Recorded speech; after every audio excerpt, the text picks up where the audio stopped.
Alô, pessoal, dando continuidade, estamos estudando princípios no direito penal.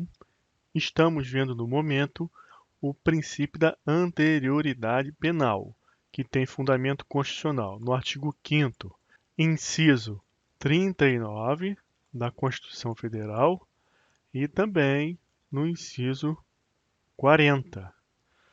Agora, vamos avançar e estudar o artigo 3º do Código Penal, mas relacionando com o nosso tema. Por que que tem relação? Imagina a cena. Eu tenho aqui um período. Vou chamar de tempo 1. Nesse tempo 1, foi editada uma lei. Só que essa lei, ela tem por finalidade regular uma situação específica. Quando aquela circunstância que determina a edição dessa lei, ela acabar, a lei também acaba. E essa situação acaba aqui, ó. Quando a situação acaba, a lei não existe mais. Então nós vamos ter um período 2, chamado de tempo 2. Qual é a ideia que pode passar na cabeça de uma pessoa que está estudando e também de uma situação prática, alguma pessoa que esteja atuando em um processo penal?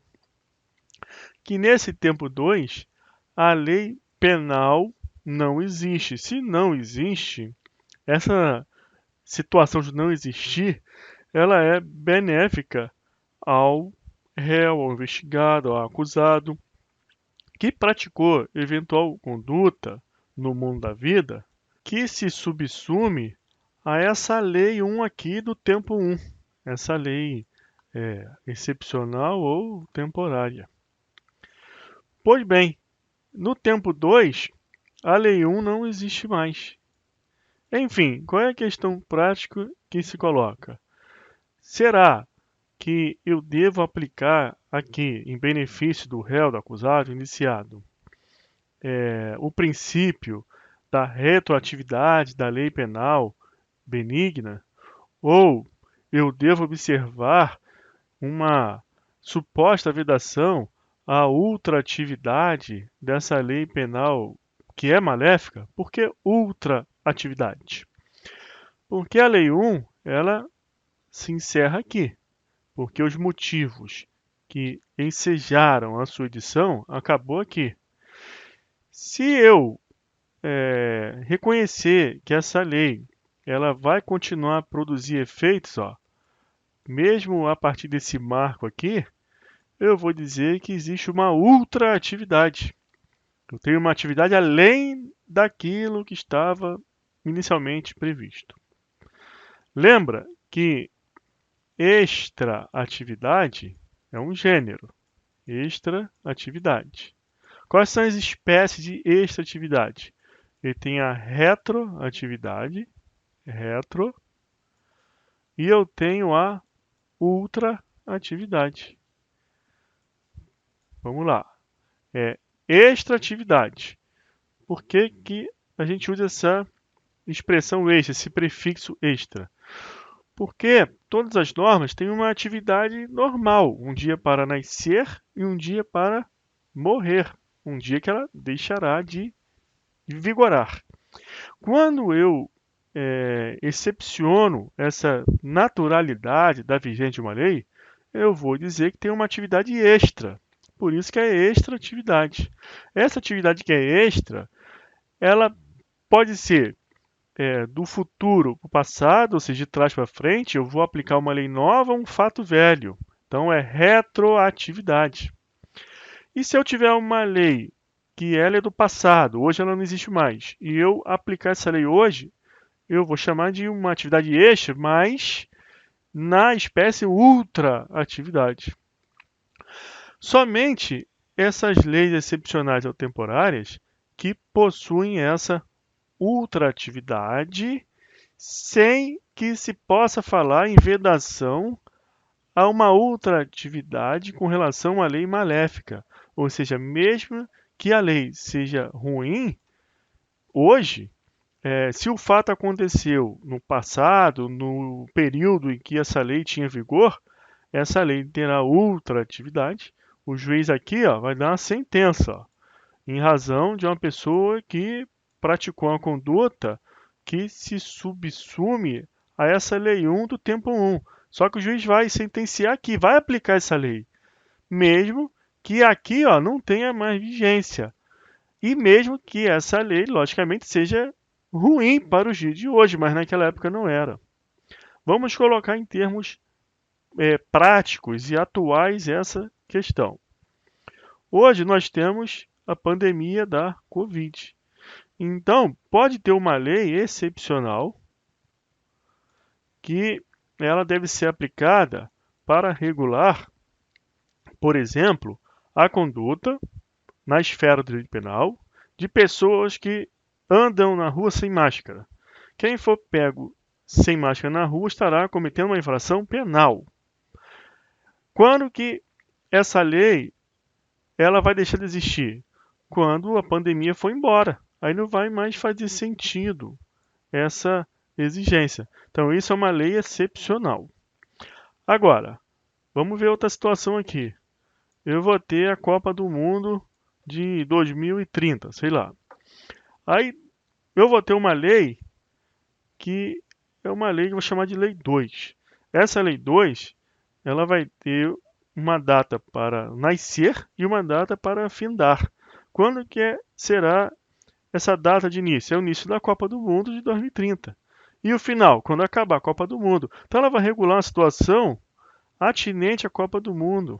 Por exemplo, quem ficar perto do estádio vendendo objetos falsificados da FIFA, ou seja, qualquer coisa relacionada ao futebol, à Copa do Mundo, estará cometendo a infração penal. Enfim, quando acabar a Copa, faz sentido essa lei persistir? Não.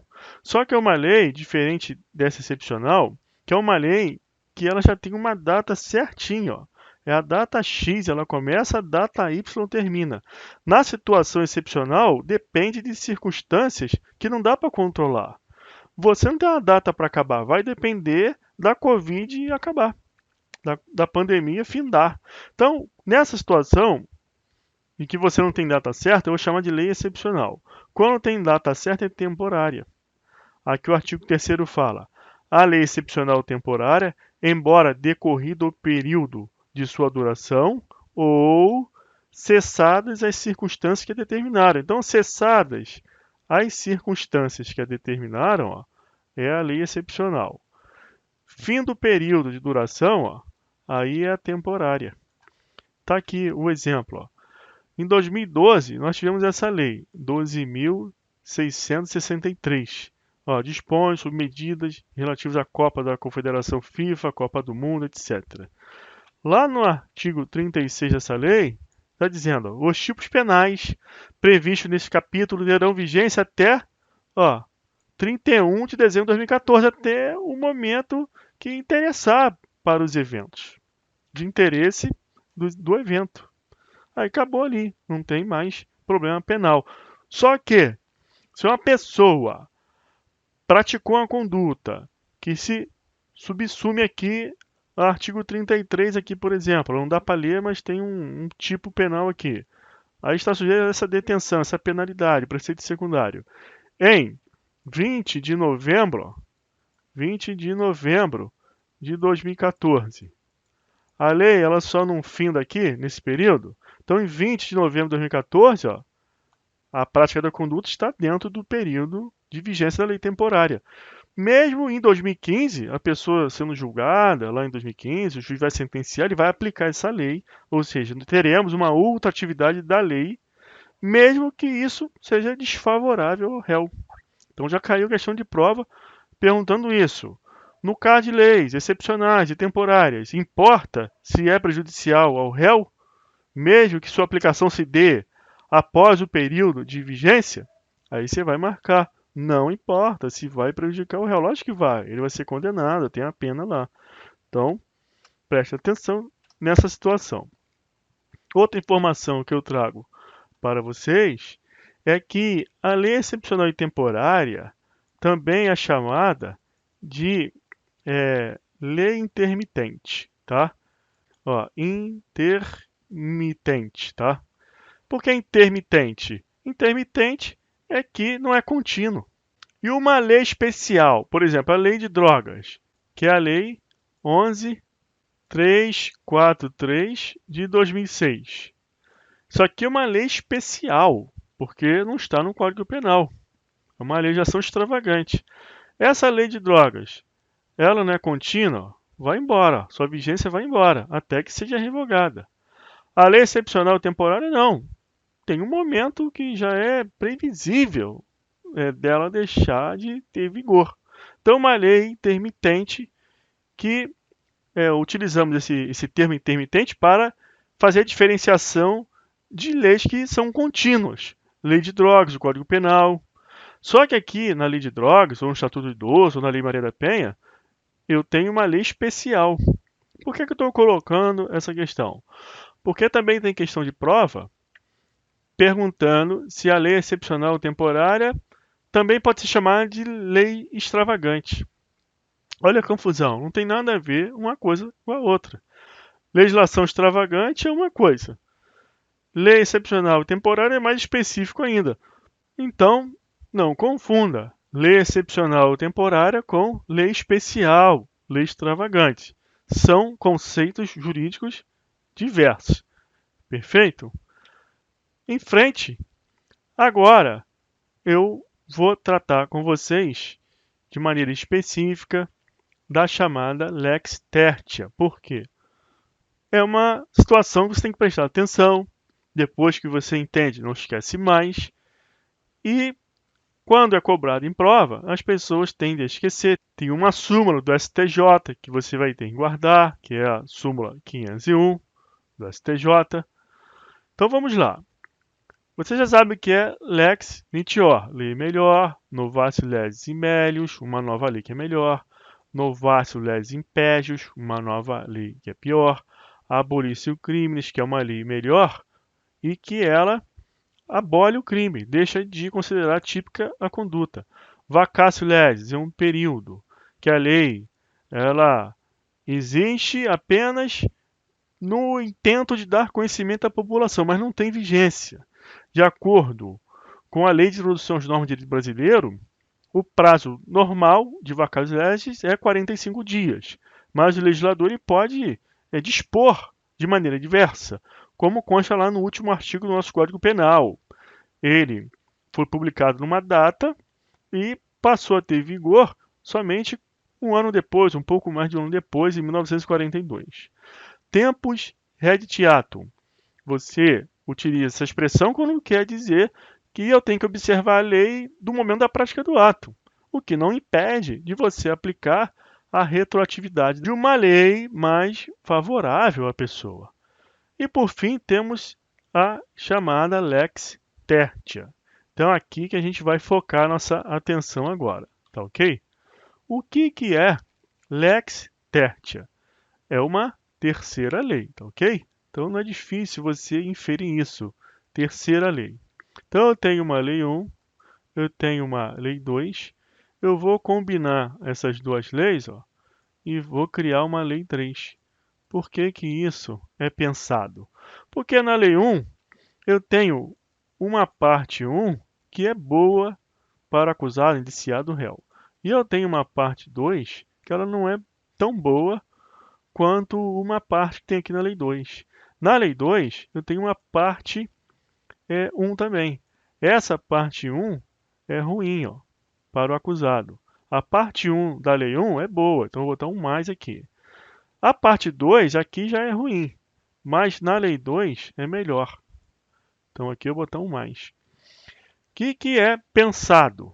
Tanto em questão prática, o advogado ele faz tese com isso, pensa isso, e é razoável pensar isso.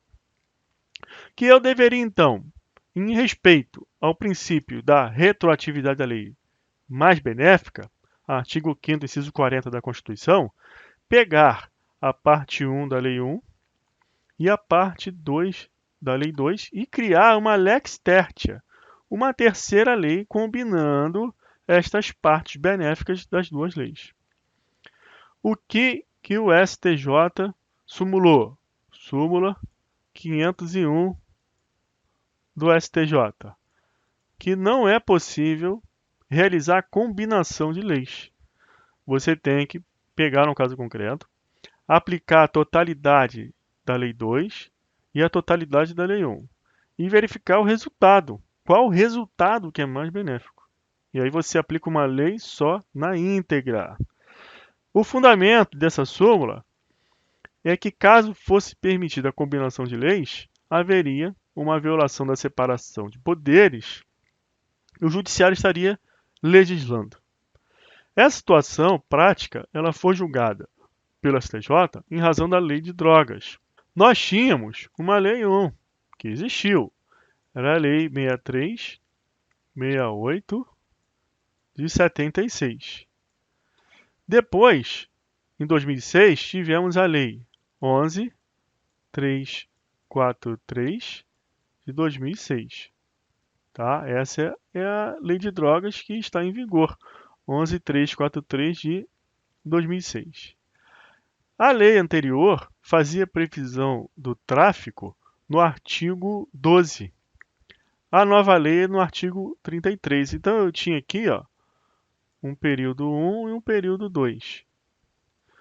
Pessoas que praticaram a conduta típica, ó, tráfico de drogas, artigo 12 lá da lei anterior e o 33 aqui da nova lei.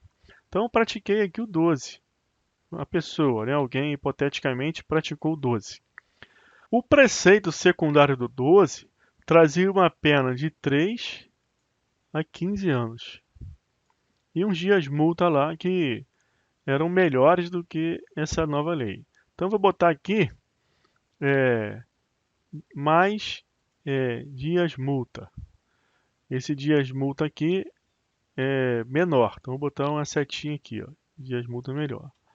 A nova lei, no artigo 33, traz a pena, o preceito secundário, no quantum de 5 a 15. 5 a 15. Mais dias multa, que é maior também.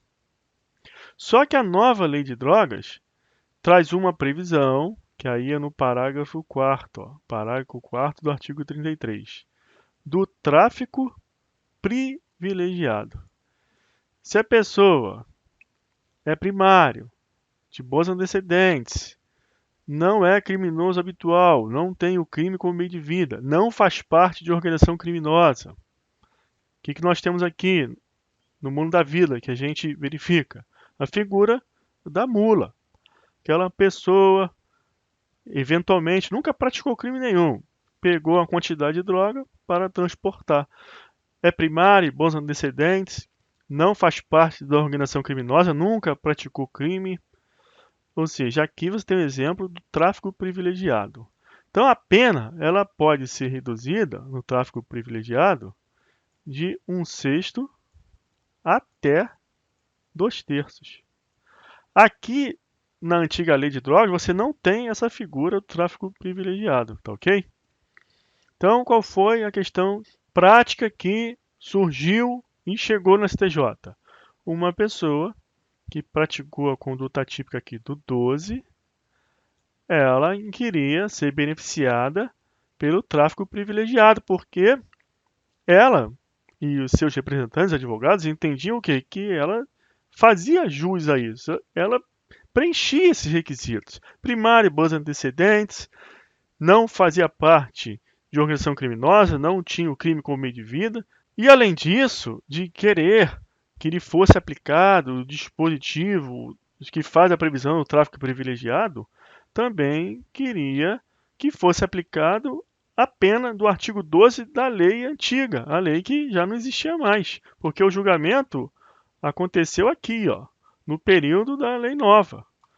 Então você vai trabalhar com o princípio da retroatividade da lei mais benéfica. Então eu preciso aplicar aqui, para o fato que aconteceu no passado, o tráfico privilegiado, que é mais benéfico.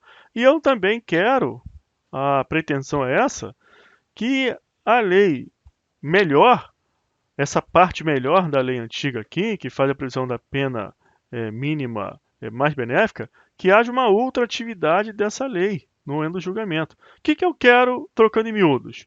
Eu quero que se faça aplicar uma lex tertia, uma terceira lei que seja composta pela combinação da Lei 1 e da Lei 2, essa nova lei de drogas aqui.